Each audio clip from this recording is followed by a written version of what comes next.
Good morning, students. Myself, Major Komal Katyal, Department of Zoology, GK Govani Government College, Bhinma. Today, I will deliver my third lecture on cleavage. आज हम बात करेंगे विदलन के बारे में. Now, first of all, we will discuss about the spiral cleavage. आज हम बात करेंगे सर्पिल विदलन के बारे में. Spiral cleavage occurs in annelids and mollusca. The mitotic apparatus is generally oblique with respect to animal pole vegetal pole axis, that is animal vegetal or AV axis. The spiral stack of cells with largest present on the bottom.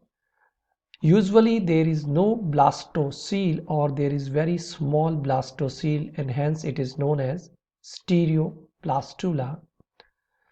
Now there are two kind of spiral cleavage, one the right-handed and other one is the left-handed, and hence the name is given as dextral and sinistral.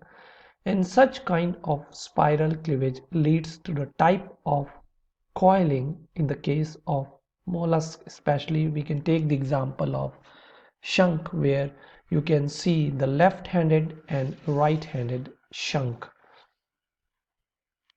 It is all due to the maternal inheritance. It means the cytoplasm of the egg is basically responsible for such kind of inheritance. You can see in this slide how the spiral cleavage is progressing. इस slide में दर्शाया गया है कि किस तरह से सर्पिल विदलन हो रहा है. Now two views are shown, one the top view and one the side view, through which the spiral cleavage is shown in this slide. Now let us discuss about the dextral and sinistral type of spiral cleavage. You can see there is first the two-cell stage. In both the cases, if you look at the figure, the type of cell division which is taking place in the two-cell division is opposite in both the cases. You can easily observe the direction in dextral and sinistral. Same thing is visible in the four-cell stage, where arrow is going anti-clockwise, while in the case of sinistral they are clockwise. In the 8-cell stage they are clockwise in dextral and anti-clockwise in sinistral, and in the 16 cell they are anti-clockwise in dextral and clockwise in sinistral, thereby formation of the adult with left hand coiling and right hand coiling, as it is clearly visible. Now we have discussed about the radial cleavage which occurs in deuterostomes, means those animals in which the blastopore later on develops into the anus. For example, most vertebrates, the echinoderms and hemichordate. The development may be direct or indirect. जो विदलन है, विदलन में के पश्चात जो determinate और indeterminate की हम बात कर रहे हैं, इट मीन्स निर्धारी और अनिर्धारी परिवर्धन की. In the 2-cell stage, then 4-cell and 8-cell stage to 16-cell stage, which is shown here in this slide, you can easily observe the size of the blastocele is very small. So there is removal of a single cell early on, such as in the 4-cell stage, does not prevent normal development in non-determinate types of development. There is equal division of cells of the same size, and there is unequal division may produce smaller and larger daughter cell, which are clearly visible here. Now if we compare it with the spiral cleavage which occurs in protostomes, means those animals in which the blastopore develops into stoma or mouth. For example, the rotifers, the preaplutes, the annelids, the arthropods, and generally the mollusk which we have taken as an example. The development is determinate. जो परिवर्धन है वो क्या होता है, निर्धारी प्रकार का होता है. It means at very early stage of the development, it is determined that which cell will form which particular body organ. The spiral cleavage involves a breaking of symmetry to further determine the course of development, as the embryo acquires a very distinct top and bottom part and comprises of two cell types, the larger, which are known as the macromeres, and the smaller, which are known as the micromeres. Means there is clear cut two-tier system which results from very unequal cell division. It means there is unequal distribution of cytoplasm. Each cell is destined to form part of the body of the larva very early on, depending upon its location in the embryo. And if we remove a single cell, say for example at very early in the 4-cell stage, it will prevent the development of embryo, which is unlike the radial cleavage. Now we will discuss about the different laws proposed by scientists related with the cleavage. There are 3 different laws. First one, we will discuss about the Sachs law. The Sachs law is proposed in 1877, and according to the first law, it says that each new cleavage furrow tends to intersect the preceding plane at right angles. कहने का मतलब यह है कि विदलन की जो नई furrow है वो पहले वाली को बिल्कुल इंटरसेक्ट करती है 90 डिग्री के कोण पे. The cells tend to divide into 2 equal daughter cells unless the yolk is unevenly stored in them. And the second law says the cell tend to divide into 2 equal daughter cells. मतलब कोशिकाएं 2 समान आकार की पुत्री कोशिकाओं में विभाजित होती हैं, पर उनके अंदर पीतक की मात्रा जो है समान रूप से वितरित होनी चाहिए. The second one is the Hertwig's law. Now it was proposed in 1881 by Hertwig, which says the nucleus and achromatic figure. The achromatic figure, it means the mitotic spindle occupy the center of the protoplasmic density of the egg or blastomere in which it lies.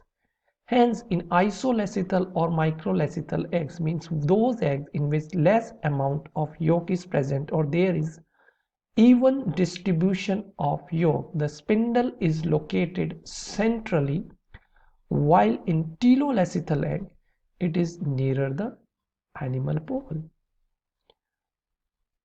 The second one, the axis of the spindle occupies the longest axis of the protoplasmic mass in which it lies, and division is therefore tends to cut the axis transversely. कहने का मतलब ये है कि जो तर्कु तंतु हैं, तर्कु तंतु की जो एक्सिस है, जो उनकी अक्ष है, वो सबसे लंबी अक्ष होती है प्रोटोप्लाज्मिक जीव द्रव्य के मास की, और जब भी कोशिका के अंदर कोशिका द्रव्य विभाजन होता है तो वो हमेशा क्या होता है, अनुप्रस्थ होता है. The third one, which is given by Balfour, we will discuss now about the Balfour's law proposed in 1885. Now, according to the Balfour's law, the speed of cleavage is conversely proportional to the amount of yolk encountered. It means greater the amount of yolk, lesser will be the speed of cleavage. कहने का मतलब ये है कि जितने अधिक मात्रा पीतक की होगी, विदलन की दर उतनी कम होगी. विदलन की दर प्रभावित हो रही है यहाँ पे यौग की मात्रा पे. जितना कम यौग की मात्रा होगी उतना अधिक सक्रिय कोशिका द्रव्य हो गया, फलस्वरूप वहां पर विदलन की दर बहुत अधिक होगी. Now take the example of telolecithal egg. The blastomere at the animal pole divide faster than those nearer the vegetal pole. It is clear with this example. जो टीलोलेसिथल अंडे हैं उनके अंदर योग की मात्रा वेजिटल पोल की तरफ बहुत अधिक होती है और एनिमल पोल की तरफ कम होती है। फलस्वरूप जो एनिमल पोल है वहां पर सक्रिय कोशिका द्रव्य की मात्रा अधिक होने के कारण जो क्लीवेज की दर है, जो विदलन की दर है, वो अधिक होती है। Now, the various chemical changes which occurs during cleavage. As we know, cleavage is a phase of intensified chemical activity. So we are talking about the chemical changes which are taking place during the cleavage. Now these chemical changes include the formation of large number of ATP molecules. The amount of active cytoplasm increases throughout the period of cleavage, and consequently the rate of respiration increases steadily, thereby producing large number of ATP molecules. It means we can say there is increased rate of cellular respiration like glycolysis and Krebs cycle. Apart from it, during cleavage, there is a steady increase of nucleus at the expense of cytoplasm. It means there is increase in chromosomal DNA because, as we know, as the number of nuclei increases, the amount of cytoplasm decreases. It means the nuclear cytoplasmic ratio, which is increasing in favor of the nucleus. There is little synthesis of ribonucleic acid or RNA during early phase of cleavage, but the synthesis of ribosomal RNA increases before the onset of gastrulation, while there is little or no synthesis of messenger RNA and transfer RNA. The rate of protein synthesis increases drastically from morula to blastula. The structural proteins are required for building new membranes, while enzymatic proteins are required for the duplication of chromosomal DNA.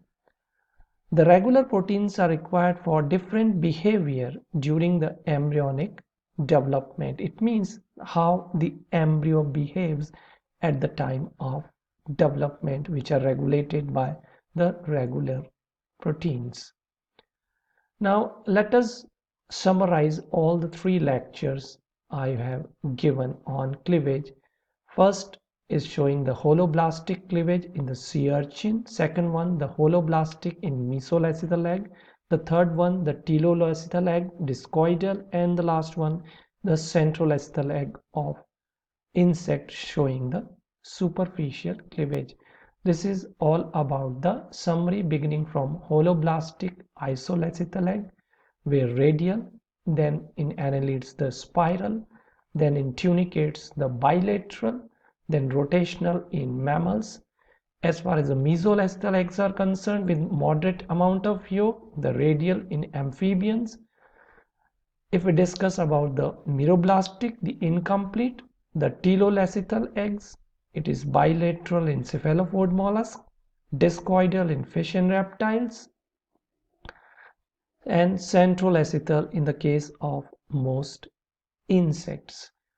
In the last, we will discuss about the cleavage significance. There is subdivision of embryogenetic substrate into an array of cells, so there is increase in number of cells, and there is preparation of these cells to initiate the process of cell differentiation or cell diversification, and there is creation of a cell aggregate, means rearrangement, which begins after the blastula through the activity of morphogenetic processes, and these morphogenetic processes may subject to further morphological changes which occurs during the gastrulation.